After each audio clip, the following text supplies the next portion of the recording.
Excellent. Are we ready to go? I want to say we are. Click that, click that, click that. And yeah, it seems like we're recording, so we're in progress. So first and foremost, thank you again for your participation in our conversation this evening. For those that may not be familiar with who I am, my name is Marcus Rather. I'm your trusted financial advisor located here in the Richmond area of Virginia, servicing clients throughout the entire country, licensed in about several different states. Our office is located in Glen Allen. My contact information is shared on the screen. I am available by phone, text, email, through those messages there. Enough about me, though. I'm very excited and very thankful to have this gentleman here with us this evening, Mr. Daniel Leonhardt of American Family Estate Planners. Daniel and I have been connected with one another at least for 2 years. I like to say really 3 to 4. It's kind of crazy how time has passed by so quickly, but Daniel has been an excellent partner in allowing me to collaborate with him and addressing this specific topic of estate planning, providing some education and literacy around trust, wills, estates, and really just hosting these types of experiences. So he is our speaker for the evening. Please be sure to open up your ears, open up your hearts and minds to receive what he has for us. And I'm gonna go ahead and kick this off to Daniel. So Daniel, please take it away. All right. Well, thank you so much. Appreciate the opportunity to share with you. I have been doing estate planning for over 20 years, helping people understand this can be a complicated subject, trying to help them get clarity and help you understand what are your legal options and what should I do. So my goal tonight is to help you really get a grasp of the subject. Now, some people don't understand estate planning. What is that? Financial planning, you probably have all participated at some level, and that's growing your wealth, that's investing and making your money work for you. Eventually, a financial planning goes to retirement planning, where you say, I don't want to keep working forever. You set a date, and then maybe you adjust your plan so that you don't have to work after a certain date. So that's retirement planning. Estate planning is really just making sure that all that you've accumulated over your lifetime, when you do pass, goes to the right people at the right time, without fighting, without the courts, and without any probate process. And that's a good estate plan. Now, I know that everybody has wishes and wants. I don't want my children to fight, or I don't want my son-in-law to get anything. But what you have to know is it doesn't matter what you want, it matters what you do. You have to put things in place. We have to have documents that will make sure and enforce our wishes. Having wishes is one thing, but having documents that can make sure our wishes are followed is a critical thing. So let's talk about the different legal options in estate planning. Some people's estate plan consists of this. Every year you say, well, didn't do it last year, I'm going to do it this year, until next year when you say it again, and it's just a series of kicking it down the road. You know it needs to get done, but it seems to always be on the back burner of things to get to.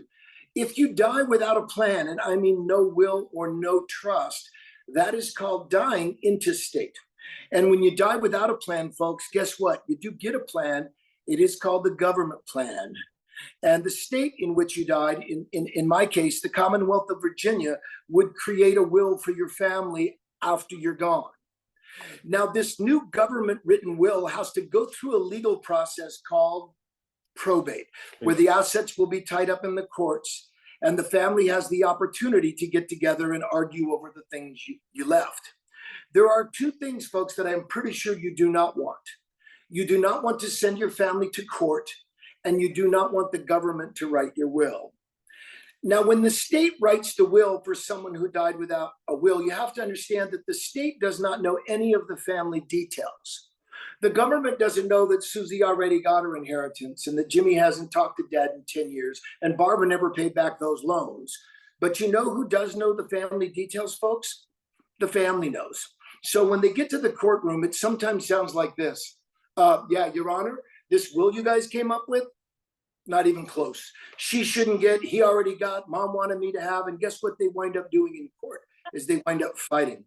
And do you know what? And do you know who wins that fight?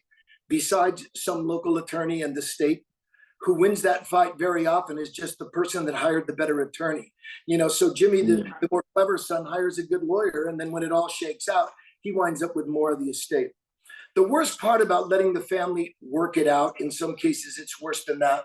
The worst part is very often the end result is they don't talk to each other. And I'm sorry, sometimes that not talking to each other lasts for decades because of what she got away with or what he tried to get away with. Let's just acknowledge this. The do nothing plan is the least expensive plan available for you today, but it is not the one you want. It is the one that will cost your family the most time, money, and aggravation. So just agree amongst yourselves. Don't go out without some plan in place. Okay. Speaking of a plan, what can I do? What can I affirmatively put in place prior to my departure? You could do something called a last will and testament.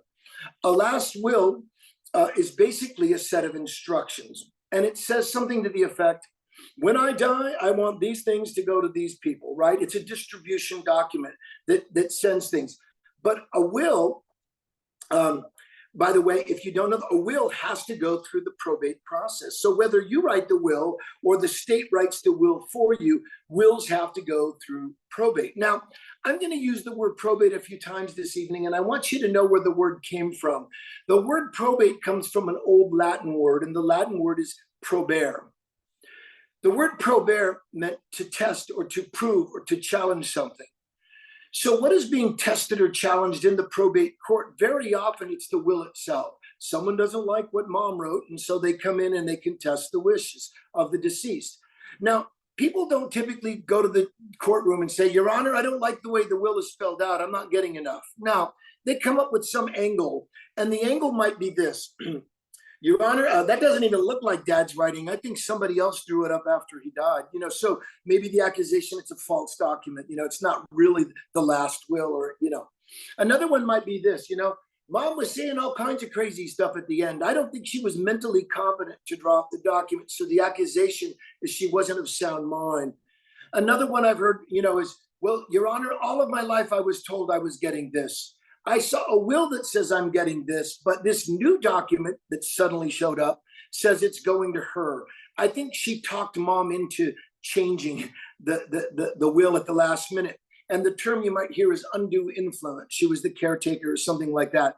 Bottom line is, if people don't like the will, they have the opportunity to contest it, to challenge it in the probate court.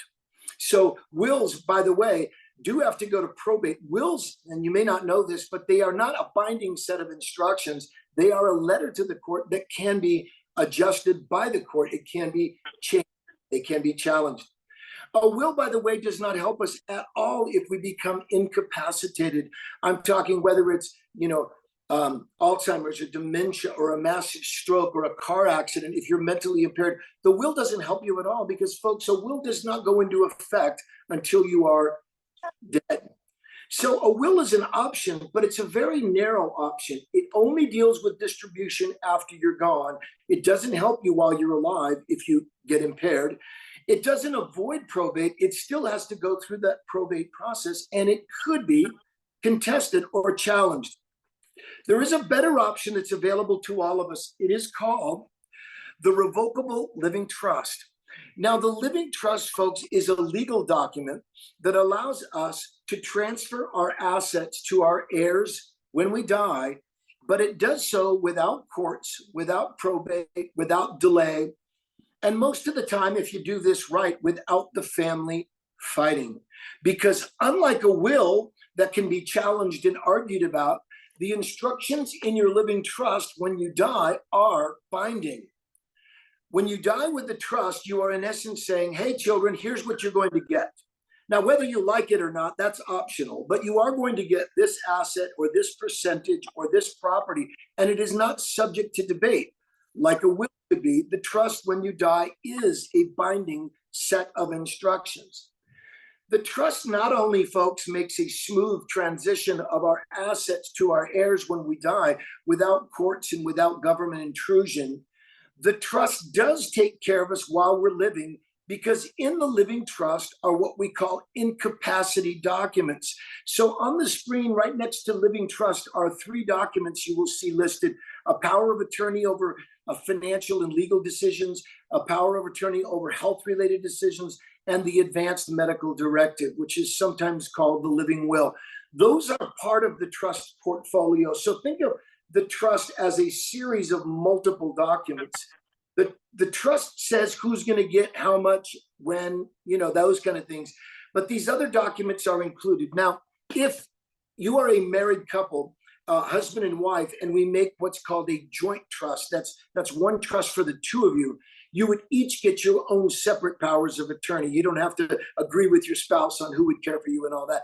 You get to select. These are individual choices, so there would be two sets within the trust. Let me briefly go over these. A power of attorney over financial and legal matters is basically who would you trust with your checkbook to pay the bills if you can't? Again, could be a stroke, Alzheimer's, dementia, something. But you're saying, I would trust you with my check savings. You'd be able to manage my estate when I can't. Now, there's a second power of attorney, which is the healthcare power of attorney, and that deals specifically with healthcare decisions. Consent to surgery. If you're unconscious, you can't consent to surgery, so someone has to speak for you. And then the last one is the advanced medical directive, and that is, again, sometimes called the living will. And these are what end-of-life choices. This is not who would you want to represent your wishes. It's how would you like to be treated if you're on life support, a feeding tube, a respirator. How would you like that to be played out? Now, some of you might remember the name Terry Schiavo. She was a young lady in Florida. She was in her late 20s. She had a bad accident, and she was in what we call a vegetative state. She was not in a coma, but she was not very responsive. She couldn't feed herself, so she had a feeding tube. After a while, her husband said, Terry wouldn't want to live like that. We're going to disconnect the feeding tube. Well, her parents said, hold on, we think Terry's still there. We're not saying goodbye yet. So they went to court. And in court, you probably know there's a winner and a loser usually. And what happened is the loser then appeals and they go back to court. Well, they went to court and then they went to court and they went to court for 15 years, all about the feeding tube. Do you know who eventually decided Terry's fate? It was the state of Florida. And here's my point. It is not because Terry had no wishes. Terry might have been adamant about what she wants. It is because Terry had not expressed her wishes in writing in time. I'm going to say something that's really true, but it's also a little blunt, and here it is. It's not going to matter what you want. It's going to matter what you wrote. Did you get your wishes in writing with witnesses and notaries? Very critical is in writing. Anything said in court at that stage is called hearsay. They need to know that you thought it through and you wrote it out. And so very important that those get done. Now, briefly back with the powers of attorney. I have a selection that maybe some of you have, and my primary power of attorney for financial and health is my wife, Christy. Been married 38 years together. She's my power of attorney, and I'm her power of attorney. Does that make sense? Okay. But what if my wife and I got into a bad car accident, and in the accident, I become impaired? But my wife dies. I now need a power of attorney. I'm impaired, but the person I selected, unavailable. So my point is, when you name your first choice, that is your primary choice, always name alternate A and alternate B. Why? Because you have no guarantee that the person you want will be there. They may be in worse shape than you. So again, pick a choice, pick a backup, pick an alternate choice. Now, I happen to have some pretty good choices. I've got 4 adult children. I've got a daughter that could tell you how much money she has in every account and how much she's saving for Christmas. She's married to an accountant. So in the event I can't help Christy or Christy can't help me, we have that daughter. I have another daughter that's a nurse and wears scrubs and works with doctors and hospitals all day long. So when it comes to medical decisions, if I can't be there for Christy and she can't be for me, we have that daughter. The reason I bring that up is obviously if you have a daughter or a son that's a doctor or a nurse, you have a natural choice. But what you really need to think about would do a good job for me in this area versus that area. I'll just remind you briefly, if your son is horrible with his money, he'll probably be bad with your money. So you need to think, okay, I love him, but he ain't the best choice for that role. So you have to start, okay, contemplating who might do this. People have asked me over the years, who should I pick for healthcare? None of the kids are in the medical field, but I trust them both. And I say, well, who's good under pressure?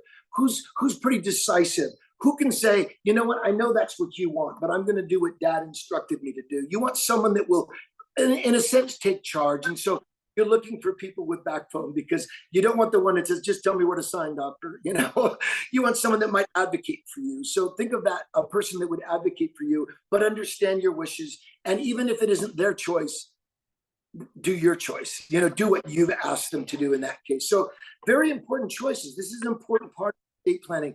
I want you to know a good estate plan isn't just about distribution. Certainly it deals with distribution and keeping the family from fighting about things, but you also want to make sure that the right people are selected in your life that would help you when you can't help yourself. And that's why we do this. Now, I want to talk about probate a little bit. A lot of people understand that the living trust avoids probate, and that is the first benefit there on the page, the benefit of a trust. But not everybody's sure they know what probate is. So let me describe it quickly. Probate is a judicial process where when someone dies, the state, through the courts, they have to verify and validate any wills or instructions you've left to see if they're current, relevant, up to date. They have to settle family disputes. They have to pay the debts of the deceased. And when all of this is over, eventually assets do get distributed, but that's at the end of that probate process. There are two major misunderstandings about probate, and here's the first one. Some people think, and they're wrong, but they think that a will gets you out of probate. That is not true. A will has to go through the probate process. There are multiple reasons why, but I want to give you one right off the bat. A will does not always represent the wishes of the deceased when they died. Now, we assume it represented your wishes when you wrote it, right? You know, I want this and I want that, and she should do that. But what happens is after someone writes a will, things change, people change their mind. I had a guy come to my meeting once. He said, Daniel, I got a will. He said, I wrote it 15 years ago. The will gives everything to my wife, Kathy. He said, now the only problem with that is I've been married to Susan for the last 8 years. He goes, Kathy was my wife 15 years ago. She's now my ex-wife. I said, and according to this piece of paper, the beneficiary of your entire estate. Do you know what the legal term for that is? Whoops. I had someone come to my meeting once after that. She goes, oh my God, you just reminded me. My ex-spouse is still on some of my accounts. Why? She was busy getting divorced. She forgot about those. But it's true. People do have out-of-date wishes. And if you don't clean it up, somebody else does. I had someone the other day said, yeah, I've got a will. I wrote it 30 years ago. I was single. Everything goes to mom. Mom's been dead 20 years. I'm married. I've got 3 kids, and none of them are mentioned. I said, well, that is not a very adequate estate plan, but that's the last will he wrote, you know, a very old document. So anyways, so the will has to go through that probate process where it can be challenged. The second misunderstanding is that some people think they don't own enough.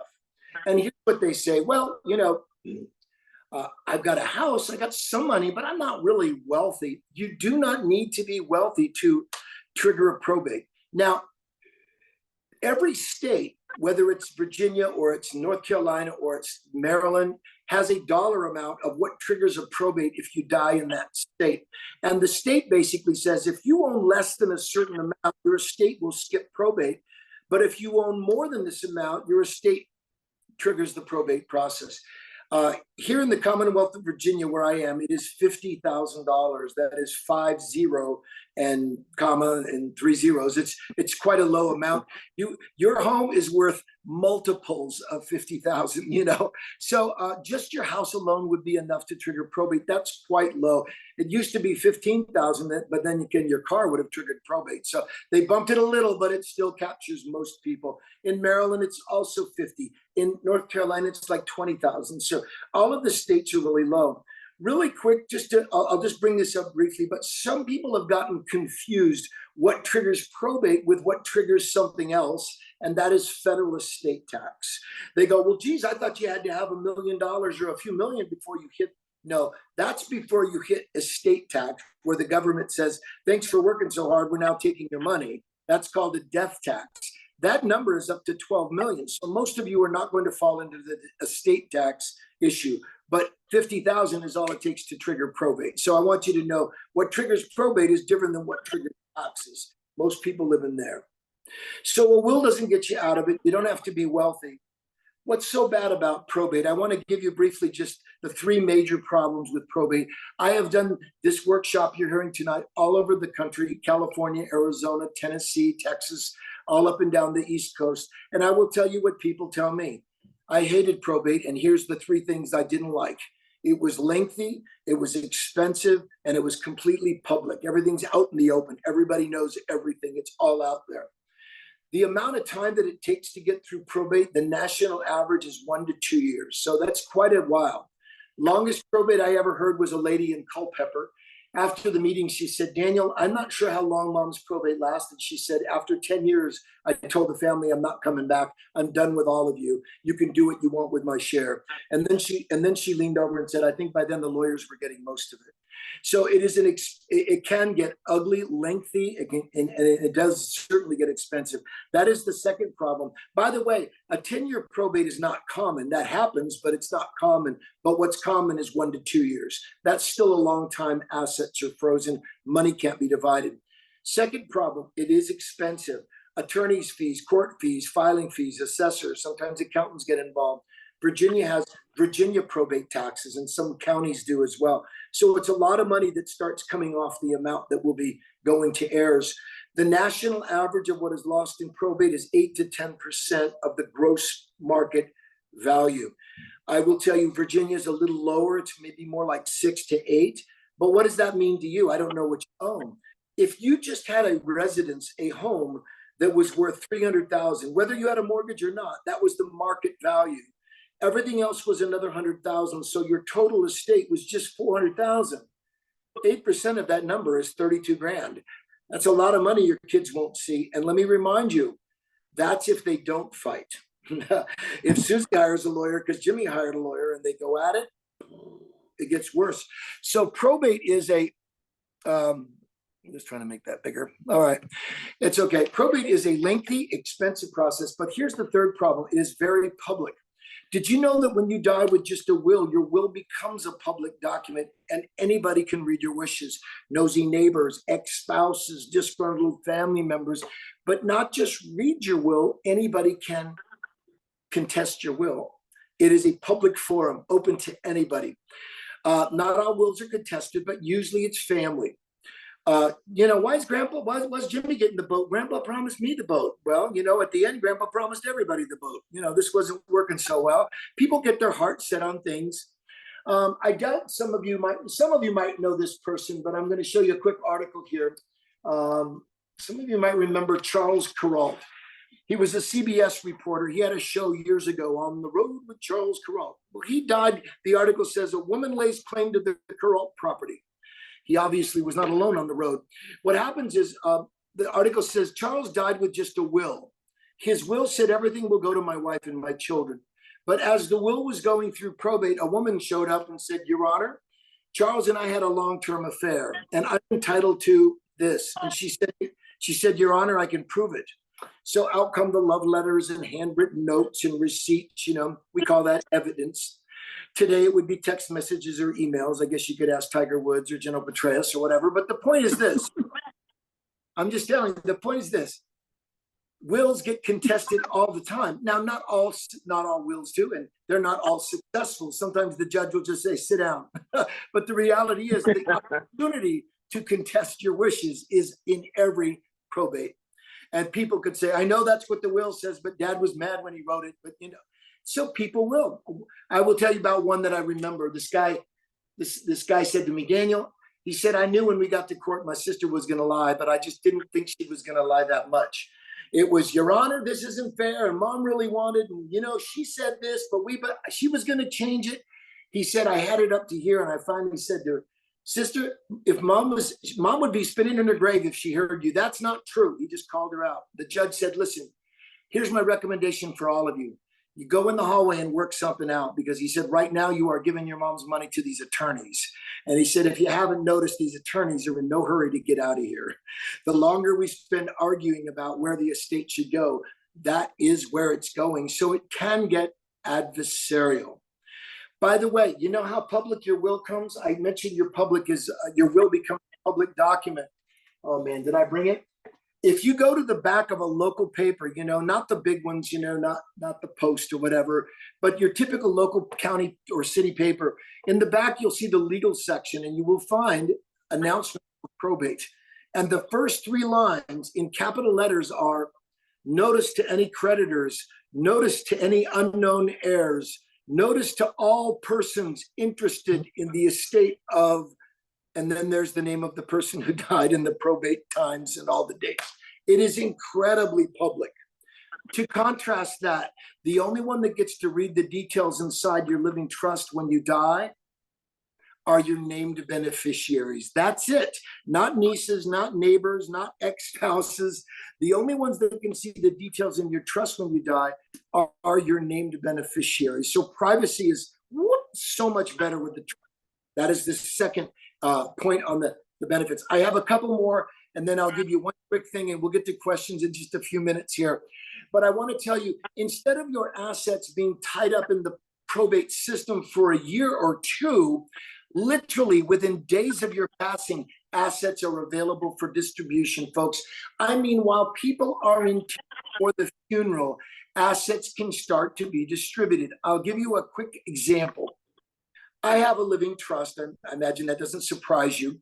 When I die, the family will all go to the funeral. The trust, they must go to the funeral. Just kidding. Then my son, Charles, will grab the trust and he will go to the bank. And he will say to the bank, look, my dad's got 30,000 with you guys. He died last week. Here is his death certificate. And he will, I got to pretend. Oh, there, sit down here. Anyways, he will prove to them that dad's no longer with us. Dad's gone. And he will show them the trust. The bank will say, well, you prove that your father, the trustee, is dead. Can you prove that you're Charles? And he'll say, yeah, and out comes the driver's license. The bank will say, what would you like to do with the $30,000? Literally, no waiting. You prove this, you prove you're the successor, access is available. But what if I died without a trust and I had just a will? Well, I would certainly, I pretend my will's here. I just don't, it fell. Oh no, here it is. Anyways, he goes to the bank, says, look, my father has 30,000 with you. He died last week. Here's the will. The will says I'm the successor. I'm the executor. Can I have the money? You know what the bank says? I'm sorry, this account is now frozen until that will goes through probate. And I'm going to give you one reason why you need to know why that's true. Think about every will. If you've ever written a will, your will says last will and testament. No one listening to me this evening wrote first will, second will. Third will. No, they all say last will. How does the bank know if they're looking at the last of the last wills? You might have 3 last wills. They don't know, so they freeze the account. But with the trust, the access is right away. So instead of you losing time and losing money, because whatever you would spend on a trust is going to be a lot less expensive than the probate process. You know what you own. You know what the gross, I didn't say net, the gross market value of your assets, your home, and everything else, and figure out what is 6 to 8% of that. That is going to be the cost of probate if they don't fight. But you could get a revocable living trust and eliminate all of that. Marcus, before we get to questions, if I have just a couple of minutes, I want to talk about one quick subject, and then we can do that if that's okay. It should be fine. I want to talk about the dangers of joint tenancy. And here's what I mean. Most spouses own assets together. When one dies, the other one owns it. There's no probate. But eventually, folks, the other one dies. And then there's probate. If the couple that owns the asset dies together, instant probate and has to go to court. So joint tenancy doesn't solve your probate problem. It just postpones it until the second spouse dies. So don't get this, well, if I go, it'll be hers. Yeah. What if you drive together? What if you're in a car or a plane crash or you get COVID or whatever? People die together too. But the point is there's going to be a probate if that's all you have. It may not happen instant, but it may happen after the second one dies. Some people think, oh, I'll put my son or daughter on title, and that way when I die, it will go to them. That's true. It will avoid probate, but listen to the other problems. And in many cases, it's worse than probate. The problems are this. If you put a son or daughter on title and then it goes to them when you die, but while you're alive, they get into a car accident, their dog bites somebody, someone slips on their property, there's a lawsuit, there's a judgment. You know what they can attach? Anything they own, and they own half of your property. If your daughter, who you put on title, winds up getting divorced, and she discovers her husband's cheating on her, she throws the bum out, they divorce, and in the divorce settlement, half of what she owns goes to the ex. I said that's 25% of your equity that just left with your ex-son-in-law because you made her a co-owner. By putting her on title, she's a co-owner, so her liabilities, her problems, her divorces, her bankruptcies affect your asset because you put them commingled. So that's one reason. Really quickly, I'll tell you the second reason. If you have multiple heirs, let's say a boy and 2 girls, and you say to your son, look, I'm going to put you on title when I die. I want you to sell the property and share it with your sisters. Here's the big question. Does he have to? Absolutely not. He got a house and the girls got nothing. You just disinherited your daughters. Should he? Yeah. Is he morally obligated to do it? Yeah. Is he legally obligated? Nope. And I hate to break the news to you, but brothers cheat sisters and sisters cheat brothers. So that is not a good estate plan. And the last reason it's not a good idea has to do with capital gains tax. If you put a child on title of your home and you die and they assume the property through joint ownership, when they go to sell that property, they have to pay capital gains all the way back to your original purchase price. So if you bought a house 20 years ago and it has gone up, let's just say 200,000, that's called a capital gain. You put your child on, you die, they have to pay on the 200,000 in capital gains. But listen, none of that happens when it's passed through a trust. No capital gains tax because everything in the trust goes at the current value. There's no distribution problems because if the trust says third, it's third, not negotiable. And the last thing is liability. Just because I have a trust doesn't mean my daughter can't divorce her husband. My son could cause an accident, could happen.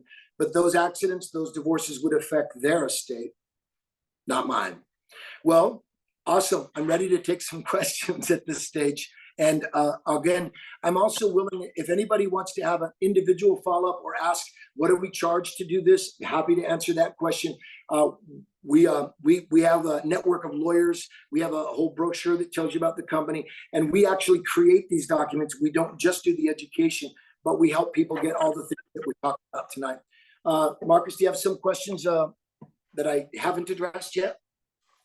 Well, to know me is to know I have a lot of questions. So first and foremost, take a sip of water. You did an outstanding job. I'm sure our participants are giving a round of applause as well. So first, thank you for that educational experience. Of course, I have a lot of questions. So we have a few questions in the Q&A told us first. So first question that I would like to ask is, of course, for a lot of the people that, I'm working with and clearly, as we're talking about, as you mentioned, retirement, things along those lines, are you able to just highlight first, what is the order of precedence between a trust, a will, and a beneficiary? Are you able to address that? Like, how does that work if I, have beneficiaries and I have a will? What order does that go through for like retirement accounts, investment accounts, and stuff like that? If you have an account that has a beneficiary, then it avoids probate, provided that the beneficiary is alive, that it would go to them without the probate process. That would be true of certain accounts. But let me give you an idea why the trust is a better option. If you have a trust, but you also have an account with the beneficiary, it just goes to the beneficiaries, even though you have a trust. The trust it doesn't connect. But I'll give you just a simple example. Let's say I create a trust. I have 4 children, and I have a life insurance policy, anything with that, and it's 4 kids, and they're still on there. I never change it to the trust, and I leave them on there. Well, when I die, they would each get a check for whatever, 100,000 each, if it was 400,000. But if I'm out to lunch with my son and we die together, the money might go third to the other 3, and I just disinherited my son. If it goes to the trust first, it goes from the trust to the 4 heirs. But my trust says if my son isn't there when I die, his share would go to his children, not his siblings. So these would still get their 25%, but his 25% would go to his children. And the trust also knows you don't want the money to wind up in the hands of an 18-year-old. So the trust says no distribution goes until the person reaches the age of 25 or whatever age you choose. But the trust also has when to distribute, not just who to and not how much to, but it covers all of that. So that's one good reason. Another reason you want to direct things through the trust. Yes, a beneficiary is an option, but making the trust the beneficiary is a better option. And I'll give you a different example. Same 4 kids, same dad, I die. A check is going to go to each of them. I didn't put it in, make the trust the beneficiary like I should have. Well, the first child's woohoo, got 100,000. The second child, the third child are all excited. They got 100 grand. They booked their cruise. But child number 4 is not so excited because he's in the middle of bankruptcy. And anytime he gets any money, it has to go to the creditors. If I send it to the trust on the way to my kids, it goes to the trust first.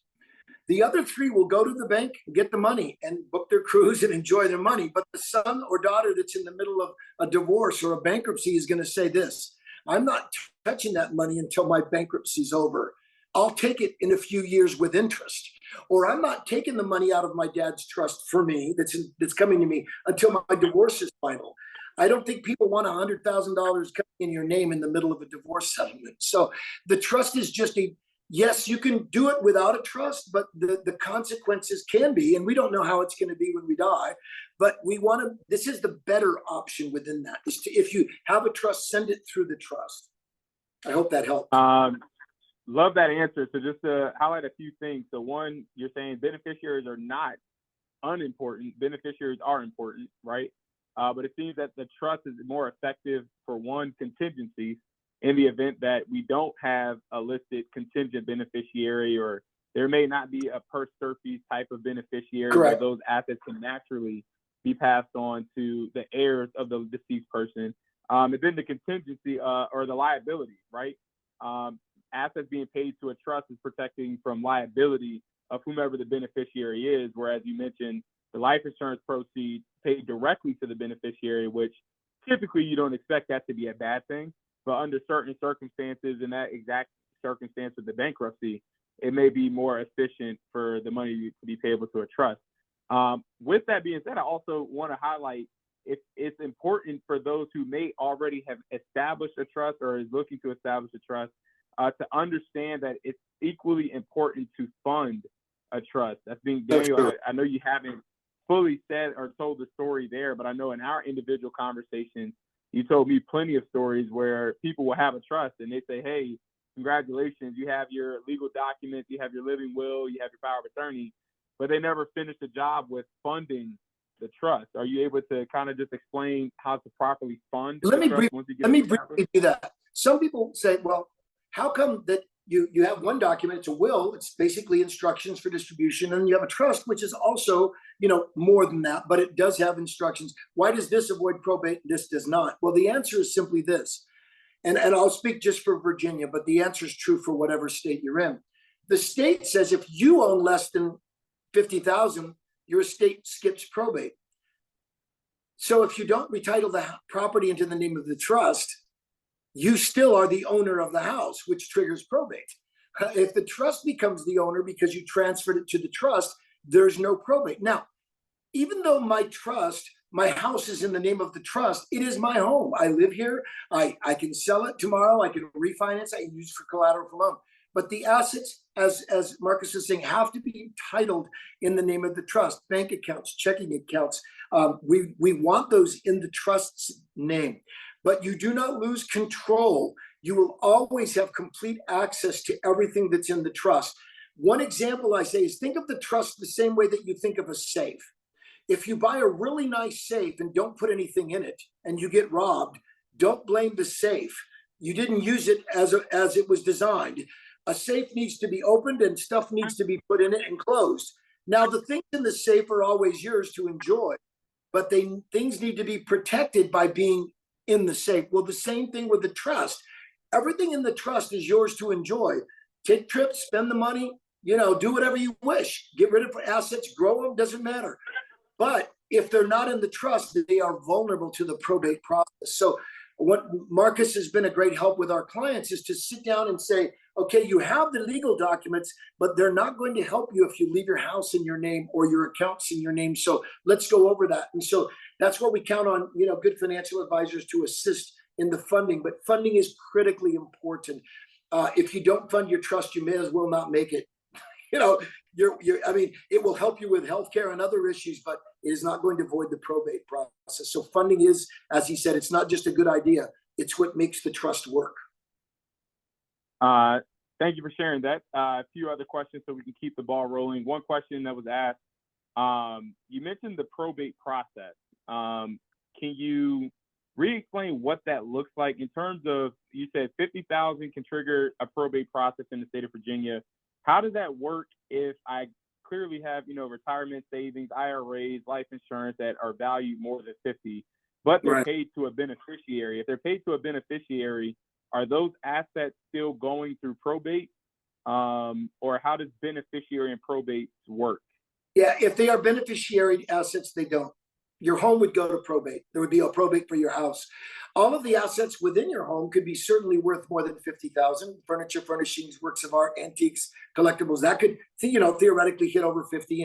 And your cars, your automobiles, if they're not, in a trust, they would be your assets that would trigger probate. It's not just real estate, but real estate by itself usually is enough to trigger the probate. If you own a home, you're going to have a probate, unless it's in a trust. So that would be it. But there are accounts that you can add beneficiaries that you don't. I think the trust is the best beneficiary for it to go through it. But yeah, those don't go to probate normally. So, with that being said, there was a question in terms of affordability, right? Say, maybe I do have the assets, maybe I clearly need the trust, but affordability is a bit of an issue. Are there certain things or certain ways that I can still have a solid estate plan and protection without having the full trust, right? Are there certain documents I can get? Are there certain things I can get in place to still shore up some things without having to pay fully for a trust? Let's just say the trust is by far the best tool. Okay, it's the best tool. Now, if you don't have a trust, obviously, I would make sure that at least accounts have beneficiaries. That would be a critical thing to do so that they could avoid the probate process. You'd want that for sure. Your real estate would wind up triggering probate, so you don't want that to happen. So the trust would be a better tool. Now, I would just want to briefly say, excuse me, I'm burning up a little here. I would want to tell you, I would not recommend doing a kit or trying to get a trust through an online service like, LegalZoom or whatever. The problem with the kits is there's no attorney guiding you, helping you, answering questions, double checking your work. And the problem is you can very easily make it wrong. If you don't incorporate the right language and you just use boilerplate language or just, this sounds right, you can really make a mistake. I'll give you one simple example, and it may not be life changing, but if in your trust you say, and it's a kit that you filled out and you did it online and you say, let's see, 50,000 will be set aside for my grandkids' education. That sounds good. And I die and my grandson discovers there's money in a trust for his education. He goes, wow, that's awesome. I'm going to jet ski school in Florida this summer. Well, that's not what I meant. But if it says education, well, he can interpret that to anything. It's called see do you. He's gone. The money's gone. But a good attorney in discussing would say, when you say the word education, did you mean an accredited college, a university, a trade school, a law school, a medical school? In other words, we would add language to narrow what we're talking about. And that's, I say, precise language gets precise results. And you could save a few $100s by not using a lawyer, but you could also make it wrong and it may not work at all. Another example, let's say you say, I don't like my son-in-law, so I want the money to go to my daughter. But if she's not there, I want it to go to her children. And you go, okay, that's good. The attorney says, no problem. But a good attorney would say, when you say her children, did you mean biological children?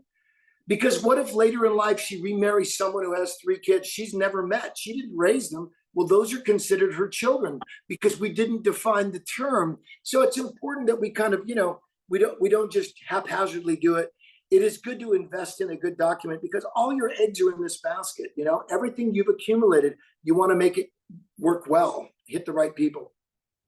Gotcha. So just to reiterate, right, clearly a trust is a lot more of the foolproof solution, holistic solution, it seems like, because in the trust, which I saw that you hold, and I've notarized a few of those as well. In the trust, you get a lot of those living documents, right? You get a will with creating a trust. You get your durable power of attorney, healthcare, advance directive, things along those lines.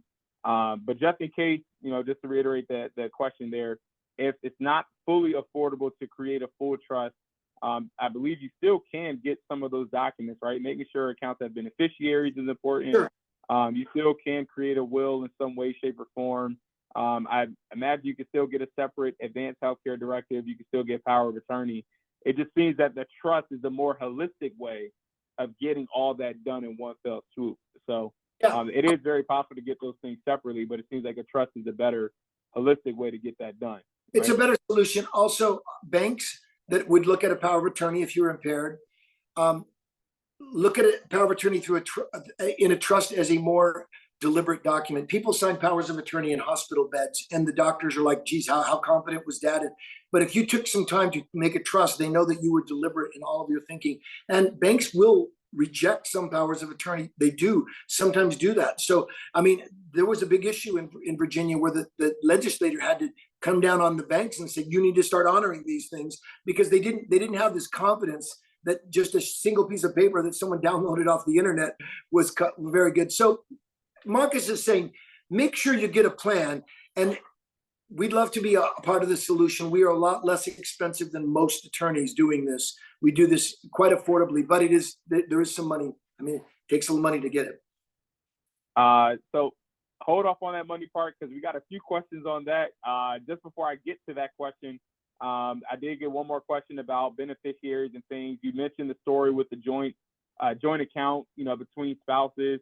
Naturally, one person passes away, surviving person takes inheritance of that asset, but you mentioned both pass simultaneously, then that may trigger a probate if there is not a beneficiary. I do want to reemphasize, say there is a joint account and there is beneficiaries on that joint account. It is safe to say that both simultaneous money passes on to those beneficiaries. But keep in mind I think you mentioned the parameters of liability, right? We have no idea what the liability of the beneficiaries are. And then the convenience, or I'll say the contingency, in the event that, one of the beneficiaries are incapacitated or some other contingency is in play. A trust just helps address those things that you may not consider or may not think of, right? Even if you include per stirpes, that means an 18-year-old grandchild is eligible to inherit. Whereas if it goes to a trust, you can set a more appropriate age for them to inherit. I'm sorry, go ahead. No, perfect. So now we're at the question of, how much does a trust cost? This is where you can tell us a lot more about your process. Tell us more about an experience with American estate planners. How much does a trust cost? Is it a monthly cost? Is it an annual cost? And what would you consider a reasonable cost? If you can answer both of those, that'd be great. Yeah. What if you were to go out and seek out an attorney, and again, we do recommend you do this with an attorney and not have no attorney in the process. You typically are going to wind up in spending, anywhere between $3,000 to $4,000 to $5,000. I don't know. That depends. Depends if you're in a very metropolitan area. The closer to DC, you're going to spend more. The further you get out into the country toward Winchester, it might be a little less. But you're typically today looking at $3,000 to $4,000 to get a trust fund. But I know that sounds like a lot of money. Certainly it is. But compare that to what probate would be at just 6 or 8% of the estate value. It's going to be a lot more. Now, that includes everything: the trust, the wills, the powers of attorney. What we do is we typically charge for the entire package: the trust, the wills, the powers of attorney, everything that I've discussed, including an emergency access card for medical directives and a flash drive, so they get the physical and the digital version. And we have great attorneys that are in our network that create these documents. And anybody interested, I can send that out. We typically charge $2,800 for a joint marital trust, and that's one trust for the two of you. If you're single, it would also be $28,000.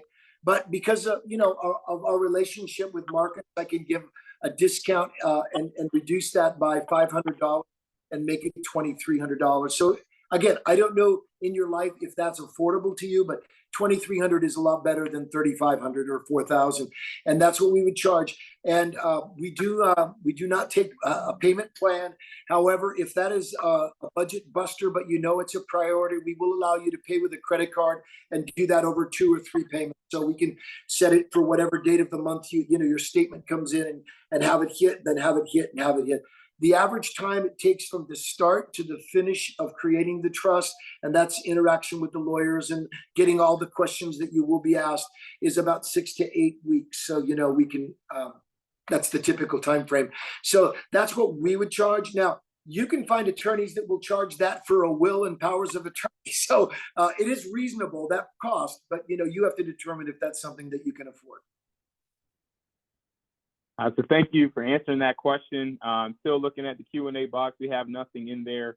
If you're still with us, you're still attentive, we thank you for your participation this evening. Prayerfully found a lot of value. I know I took a lot out of it. If nothing less, there were 2 quotes that you gave me that might have to be the quote for the rest of this year. One was, it doesn't matter what you want, it matters what you do. And it doesn't matter what you wish, it matters what you wrote down. I think that is like, for those that are affirmation individuals, love to see quotes on things, that might have to be the motivation of the evening or the week, the month, the year, whatever. It doesn't matter what you want, it matters what you do. I love that. So I see no other Q&A. Again, we thank you so much to our participants that are joining us this evening. Mr. Leonhardt, thank you again for your partnership. Thank you for your mentorship and your guidance this evening in our conversation. Can't wait until the next one. Be in store. Look out for your email for our topic.